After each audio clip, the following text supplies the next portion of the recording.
Hey guys, welcome to Midweek. This is it. It's Christmas week. We've got just a few days and Christmas will be here on Friday, and I am super excited. And if you've been joining with us the last couple weeks, you've known that we've been walking through the book of Luke, the Gospel of Luke, all 24 chapters, and you should have it all read by tomorrow.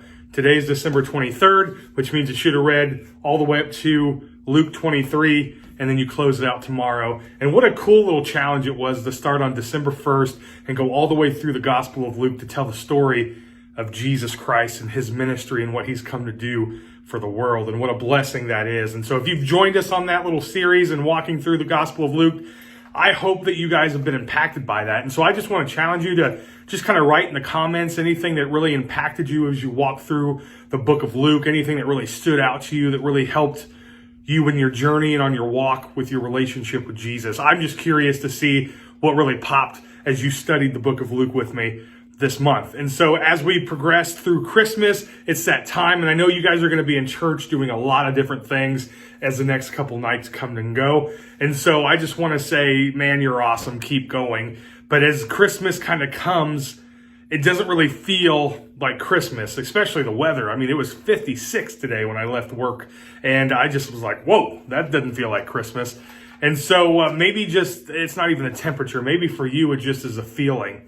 And if you feel like you're just having a rough time this year, just really trying to get into the Christmas mood, I can assure you that you're not alone. In fact, 2020 has been somewhat of a dumpster fire, if we can say that out loud. I mean, let's just call it what it is. This has been a crazy year, and it seems like when one thing happens, something else is on its way. And when we think that things couldn't possibly get any worse, boom, there it is. And it gets worse. And so this year has just been a nightmare after a nightmare. And you are still here. Keep going. Life is still good. And I just want to say that if this Christmas, it doesn't feel like Christmas to you, you just feel just kind of down, kind of in the dumps, and you just feel blue, you're in good company, because the very first Christmas was a dark Christmas as well. And I'm going to give you 3 challenges that the first Christmas had in store for Joseph and Mary. And maybe we can kind of understand a little bit about what they went through, and we can certainly take away that they knew what we're going through. And so some of the challenges that they faced are, 1, a financial pressure, right? A financial pressure. And so in Luke 2, it tells the story of Christmas. It talks about Jesus' birth, which is why we celebrate Christmas. And so Mary and Joseph, they're pledged to be married. Joseph was a carpenter, right? And as a carpenter, you're not making a ton of money. You make just enough probably to get by. And now he's pledged to be married to this girl named Mary. And at that time, Joseph would take everything that he would make and he would go to the market and try to sell it. And every little bit that he could get left over, he threw back into the wedding ceremony. Because weddings back then aren't like weddings we have today. I mean, today we go to a wedding, we get an invitation. The wedding starts at 2 or 3 in the afternoon. We have a few hours and then dinner at 6. And then you dance for 4 hours and then you go home, the wedding's over. Right? That's our weddings today. But in Jewish culture, especially 2,000 years ago, their weddings lasted for an entire week, 7 long days of festivities. And so for the guy, he had to provide all of the money to be able to support the festivities that are going to take place for the 7 days. So all the food, all the wine, all that had to be taken care of by the groom, because he had to prove to her family that he can provide for her. And so it was the groom's responsibility, which is why in John 1, when Jesus turns water into wine, it is such a huge deal, because that is a responsibility of the groom. And so Joseph is trying to save up whatever he can to pay for this wedding, right? And so every little bit, every little dime that he has, he's trying to save up. And then there's a census that gets said, hey, you got to go back home because you have to be counted for. But the truth of the matter is the government didn't really care how many people they had. They didn't care who they governed. They wanted to know how many people they had so they can see how many taxes they can extort out of people and get kind of that bottom dollar, that baseline, so that they could budget out their next year. And so they wanted everyone to go home to be counted so that they could see how much money they're going to be able to bring in so that they can start planning for the next project or the next build or whatever they have in store as a government. And so that's why they sent everybody home. And so if you're dealing with financial rough times, If you're dealing with the pressure of your finances and all this stuff just seems to not make sense, maybe you were furloughed and maybe you haven't been getting a paycheck steadily in the last few months or since COVID started and you were just financially drained. And this Christmas, you had to sit down with your family and just kind of explain, hey, Christmas may not be the same this year. I know you're used to getting all these great gifts and all these cool things, and we're used to sending you money here and you money there, but things may be a little different this year. And how you respond to that is going to dictate the joy out of everyone else's Christmas. You can either be joyful or you can be bitter. You can be bitter or you can be better, right? And how you respond to that. And maybe somebody's had to call you if you didn't have to personally be affected by finances this season. Maybe you've been on the other end of the phone call where a relative or a family member, a friend had to say, hey, we're not doing Christmas cards this year, so you probably won't get one from us. We love you, we care for you, but I mean, this year's just been tough. And so you're feeling that financial pressure. Another pressure that they faced was a physical one, right? It says that as they had to go back to Bethlehem, that was 80 to 100 miles where they were from, where they were at. And they had to go 80 to 100 miles back to Bethlehem to be counted. Now, that may not seem like much of a big deal right now because you and I, we drive 80 to 100 miles every day. And then we work 7 hours and we drive 80 to 100 miles back. Still have dinner with our family and our evenings there. But back then, they didn't have the vehicles that we had. They got around by walking and by riding on a donkey. And so you have that physical pressure going on right now. And not just that, but Mary was 9 months pregnant at the time.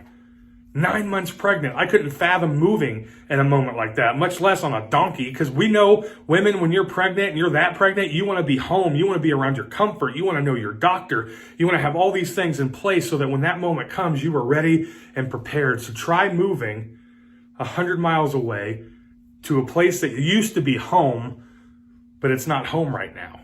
And so you've got no resources there. You've got no home there. In fact, they tried to go to an inn and they were rejected because it was so full that they had to go in the barn out back just to give birth to baby Jesus. So they're feeling the physical pressure. And you may be saying, Brandon, I wish that traveling would be my problem. I really do. But to be honest, my physical pressure is just my body falling apart. And you may have had a crazy diagnosis this year that has just been debilitating for you. A diagnosis that maybe it was a cancer that you're fighting. It's an illness that you have. It's a disease that is incurable and you just kind of have to walk through and they're testing different things on you. And it just seems uncertain right now. Or maybe your physical problem, your physical pressure is the fact that maybe your loved ones are the ones who are hurting. And you know that maybe this Christmas may be the last Christmas you get to spend with them, because their health is just declining so fast, or maybe they've had COVID and they just aren't recovering well, or maybe there's just this going on and that going on, and there's just so many different things that can wear you down. And maybe this year you're just exhausted, and it's hard to find the Christmas joy when you're just tired. Your body's not keeping up with you. You're just not doing well. And physically, you're just exhausted. And you come and you fake that smile and you say Merry Christmas and you'll come to all the programs, but deep down inside, you were just hurting. And if that's you, you're in good company, because Mary and Joseph know exactly what that feels like. And maybe for you, it's not even physical. Maybe this leads to the next phase of their problems, and that's an emotional pain.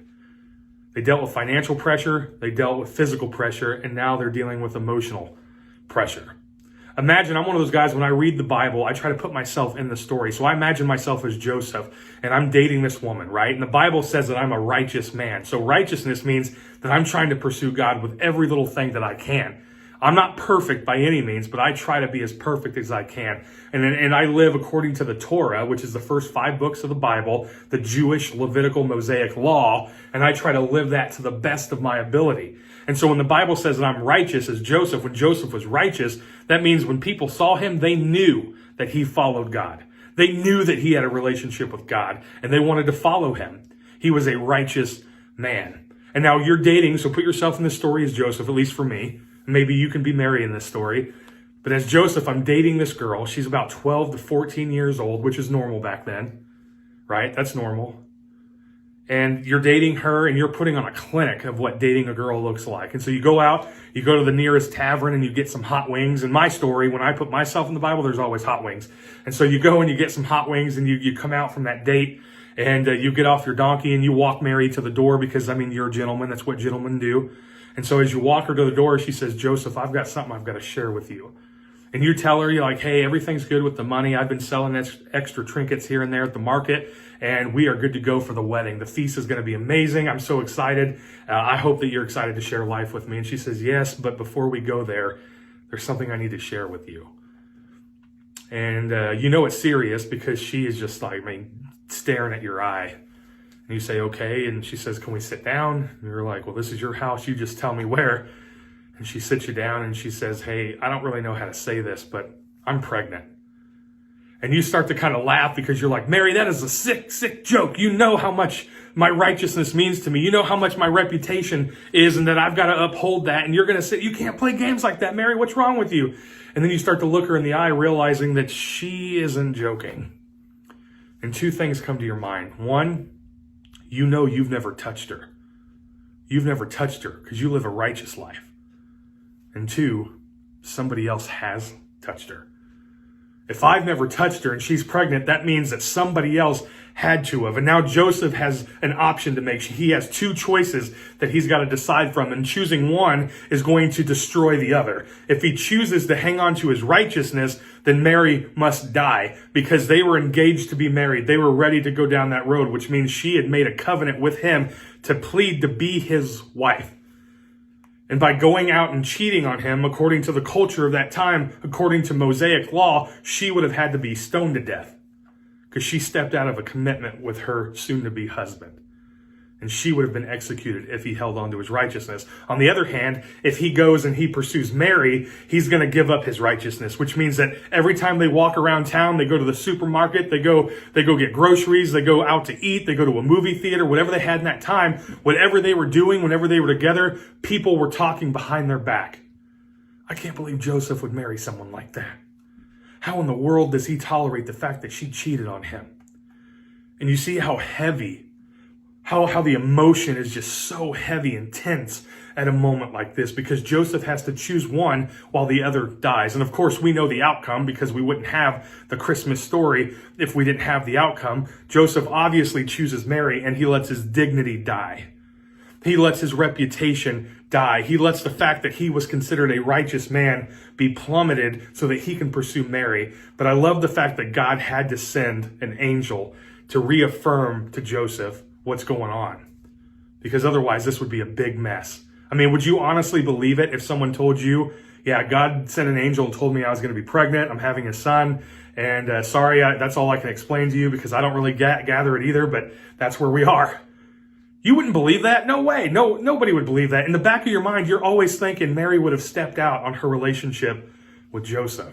And I feel like that's why God had to intervene and send Gabriel to go talk to Joseph to explain that this is reality. This is truth. This is happening. My son is coming to the world and Mary is going to be a vessel for me. And Jesus is going to come to the world to bring hope. And if you're feeling blue this Christmas, if you're feeling broken this Christmas, my hope for you is that you recognize where your hope comes from. Because hope doesn't come from our circumstances. Hope doesn't come from the people in our life. And as much as I love my wife and as much as I love my 3 children, I probably love them more than anybody in this world. But my hope doesn't reign in them. My hope doesn't come from those relationships. My hope doesn't come from anyone. And no offense to you, my hope doesn't come from you. Nor should your hope come from me.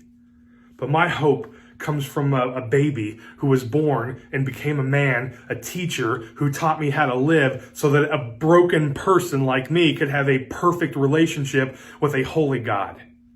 For all have sinned and fallen short of the glory of God. And without the baby, without the birth, we wouldn't get the man who didn't go to the cross, who wouldn't have died, who wouldn't have then rose again, which makes all of what we do possible. It makes everything we believe in truth. And that's why I celebrate Christmas. And that's why this little baby, he was born in a manger in a little town called Bethlehem, brought hope to the world. And so if you're feeling pressure this Christmas, if things are just overwhelming right now, just know that you were in good company because Mary and Joseph had the same pressures going on in their life. And God reminded them of how great he is. In spite of your circumstances, there's hope in Jesus. Have a Merry Christmas, guys. Have a blessed New Year, and we will see you hopefully tomorrow at the Christmas Eve service, but maybe this weekend. And if not, we'll see you next year. You guys have a great week.